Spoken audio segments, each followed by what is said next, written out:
The boxes of mass 2 kg and 8 kg are connected by massless string passing over the smooth pulley.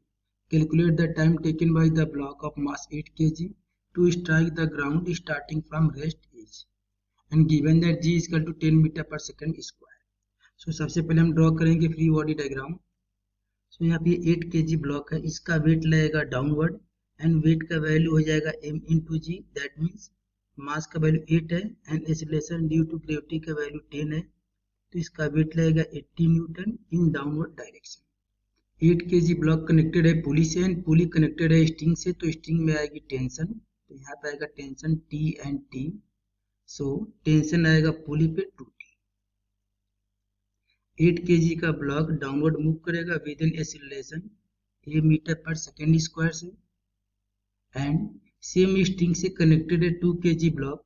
तो 2 kg block का यदि हम free body diagram draw करेंगे, सो string में आएगा tension and tension की direction होगी away the block and 2 kg block का वेट लगेगा डाउनवर्ड एंड इसका वेट हो जाएगा m into G. That means 2 into 10, it means 20 Newton.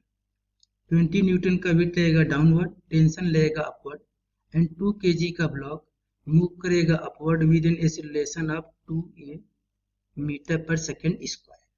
अब हम लिखेंगे by the Newton second law of motion net force equal to mass time acceleration. तो यहाँ पे लिखेंगे for block of mass 8 kg. 8 kg के लिए हम लिखेंगे न्यूटन सेकेंड लॉ. तो न्यूटन सेकेंड लॉ होता है F net equal to mass time acceleration. Net force होगा 80 माइनस 2t, तो इसके लिए नेट फोर्स होगा 80 minus 2t equal to mass into acceleration and 8 kg block का मास है 8 एंड एक्सीलरेशन का वैल्यू हमने एज्यूम किया है a. इसको हम बोलेंगे इक्वेशन नंबर 1. अब हम लिखेंगे फॉर 2 kg ब्लॉक. तो for 2 kg block, 2 kg block के लिए लिखेंगे Newton second law. That means F net equal to mass into acceleration. 2 kg block पे नेट फोर्स होगा T minus 20. So T minus 20 equal to mass into acceleration and 2 kg block का mass है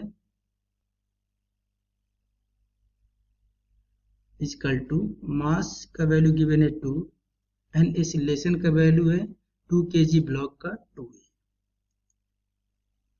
तो ये value हो जाएगा T minus 20 equal to 4a.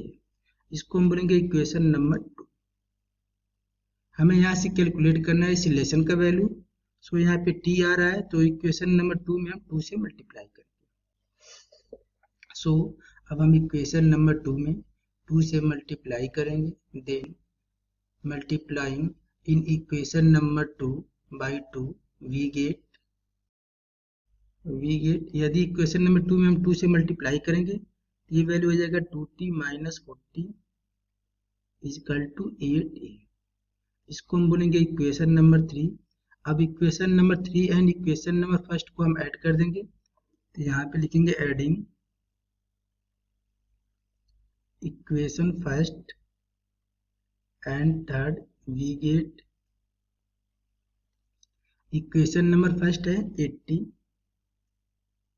Minus 2t equal to 8a and equation number third है 2t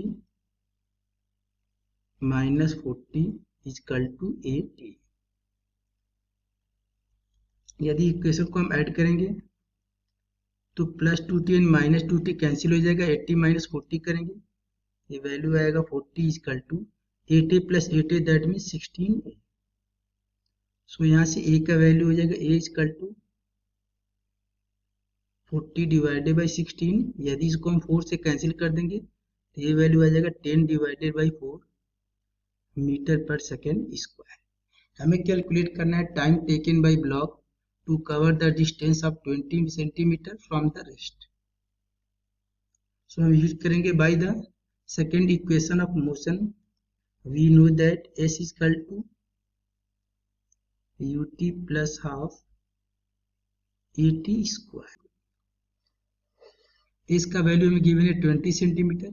यदि 20 centimetre को हम मीटर में कन्वर्ट करेंगे ये वैल्यू हो जाएगा 1 divided by 5 metre equal to, u का वैल्यू हमें 0 पुट करना है तो ut वाला टर्म 0 हो जाएगा, प्लस हाफ एक्सीलरेशन का वैल्यू हमें गिवन है 10/4 इंटू टी स्क्वायर। 2 से यदि हम 10 को कैंसिल कर देंगे तो 5 टाइम में कैंसिल हो जाएगा। सो यहाँ से हम लिख सकते हैं T square equal to 4 divided by 25 या टी इक्वल टू रूट में 4 divided by 25। So T equal to 2 divided by 5। यदि 2 में हम 5 का डिवाइड करेंगे तो ये डिवाइड जाएगा 0.4 सेकेंड। ये हो जाएगा हमारा आंसर एंड ये मैच करेगा ऑप्शन नंबर डी से। ओके।